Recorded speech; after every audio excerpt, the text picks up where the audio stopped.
he gets his ass on a plane, it can't be easy. He's not. What? He's not a young man. He remembers when the Dead Sea was alive.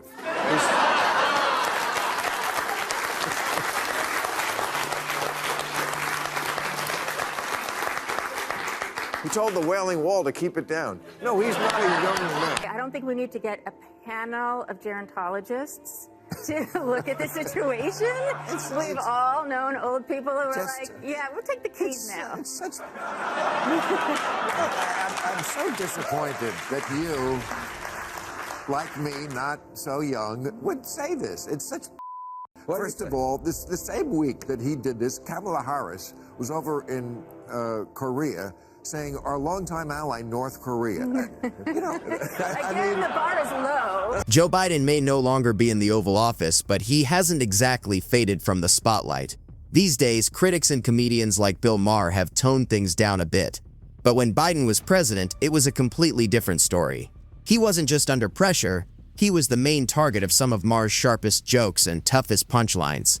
In this video, we're looking back at the moments when Bill Maher went all in, delivering some of his most brutal and unforgettable roasts aimed at former President Biden. So grab your popcorn, settle in, and get ready, because some of these moments were absolutely scorching. There's no shame to it. Thank you. Old, Yeah. but there are, but there's natural processes that happen, and it seems like he is certainly losing his acuity, which a lot of older men do, and compensating it with this wonderful ability to get people to work together. But I would say, I don't think we need to get a panel of gerontologists to look at the situation. We've all known old people who are like, yeah, we'll take the keys now. I'm so disappointed that you, like me, not so young, would say this. It's such.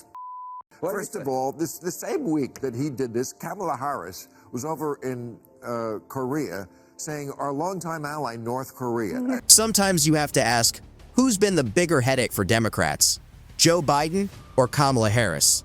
Now, to be fair, Biden at least has one thing working in his defense: age catches up with everyone. If he mixes things up now and then, many people chalk it up to the realities of getting older. Kamala Harris, though, often draws criticism for a completely different reason. Her speaking style has been mocked by critics as overly complicated or confusing, with some saying she can turn a simple point into a lengthy detour. It's not just word salad, according to her detractors, it's the entire buffet.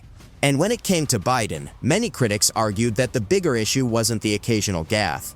It was the insistence from those around him that everything was perfectly fine, even as awkward public moments kept making headlines. Kamala Harris, on the other hand, tends to stand on her own when controversial remarks land poorly. Critics have pointed to instances where her comments sparked confusion and fueled even more debate about her political effectiveness. So, who was the tougher sell for the ticket? The veteran politician facing questions about age, or the vice president accused of creating confusion with her messaging?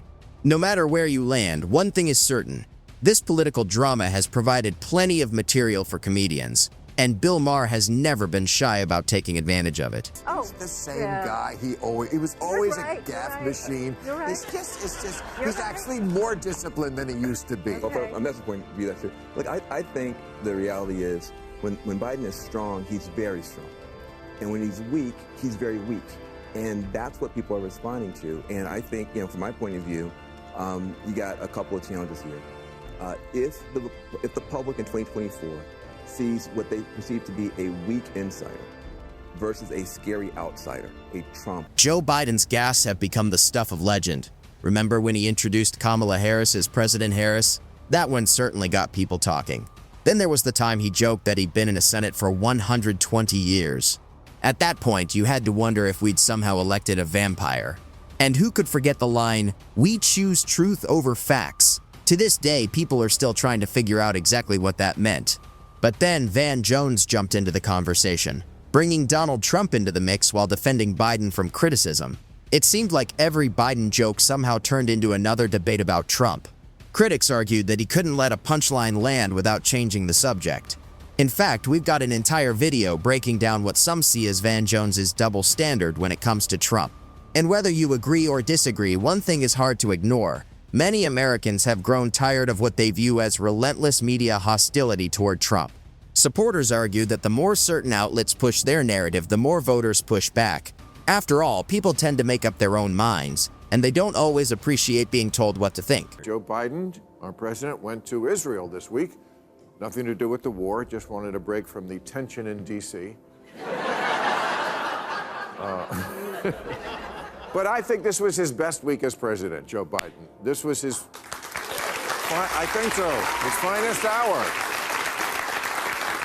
I mean, and then he gets his ass on a plane. It can't be easy. He's not, what? He's not a young man. He remembers when the Dead Sea was alive.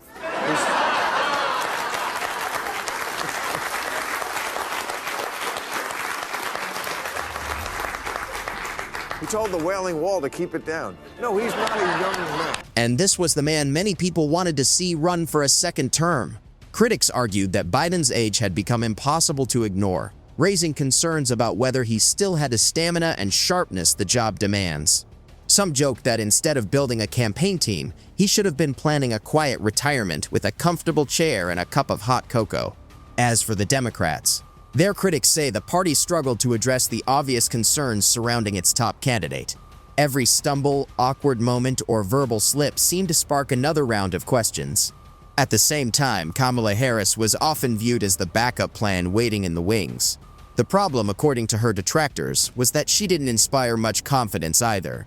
To many observers, the whole situation looked less like a well-oiled political machine and more like a train slowly coming off the tracks. And critics warn that if the Democratic Party fails to regroup and reconnect with voters, it could face more than just disappointing election results. It could risk becoming increasingly out of touch in a rapidly changing political landscape. For those watching from the sidelines, the countdown is already underway. The question is whether Democrats will adapt before it's too late. He's like the world's grandpa. He can't visit without slipping a little money, you know, just...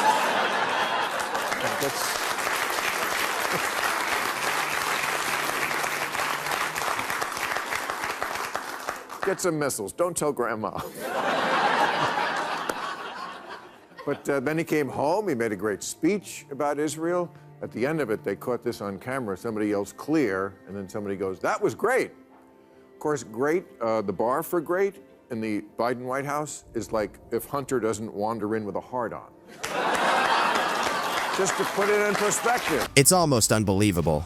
While Joe Biden was making headlines for one gaffe after another, Hunter Biden was creating an entirely different set of problems. Remember the Hunter Biden laptop story?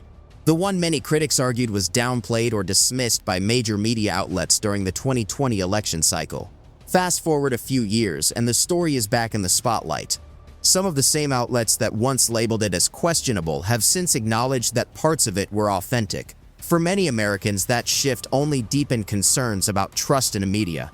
Critics argued this wasn't journalism at its best, but politics influencing the news cycle. And while Biden won the election, they believe the controversies never really disappeared.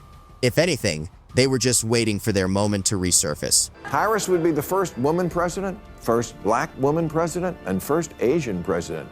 But I don't vote for who will be the first. I vote for who will win.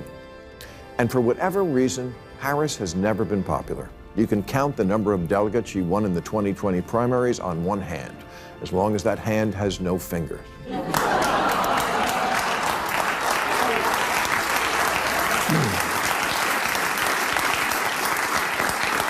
In 3 years as vice president, she's been quieter than an electric car.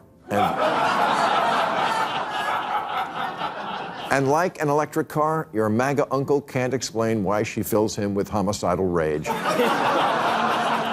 She just does. Sometimes life isn't fair. You can only imagine the reaction from Bill Maher's critics whenever he takes aim at two of the Democratic Party's biggest names, Joe Biden and Kamala Harris. But when it comes to Harris, many of her detractors argue that her biggest challenge was never public perception alone. They say she struggled to connect with voters in a meaningful way. According to critics, her speeches often relied too heavily on buzzwords while lacking a clear, memorable message. That's why, they argue, Democrats were careful about where and how often she appeared in unscripted interviews. As her approval ratings slipped, questions about her political effectiveness only grew louder. Bill Maher has repeatedly highlighted those concerns, and his supporters say that's exactly why his comments strike a nerve.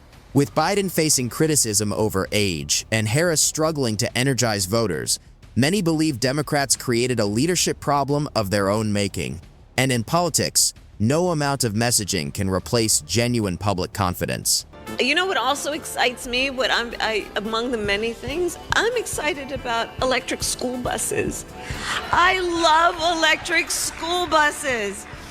I just love them for so many reasons. Maybe because I went to school on a school bus. Hey, raise your hand if you went to school on a school bus, right? Man, this is beyond cringe. Critics often argue that Kamala Harris struggles to inspire confidence, especially when it comes to high-pressure situations.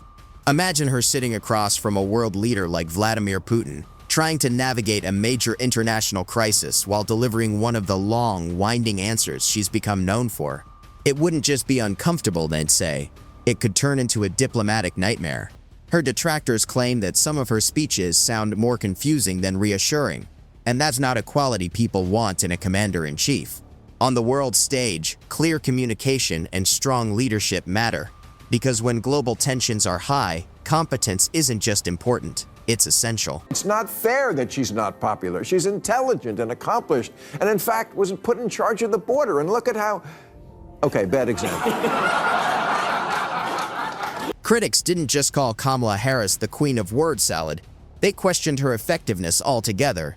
Every time she stepped up to a microphone, detractors argued that her message often created more confusion than clarity. And here's the question they keep asking. What was her biggest accomplishment as vice president? Supporters point to behind-the-scenes work, but critics say they struggle to identify major results tied directly to her leadership. They argue that on issues like border policy, there were plenty of headlines but few visible outcomes.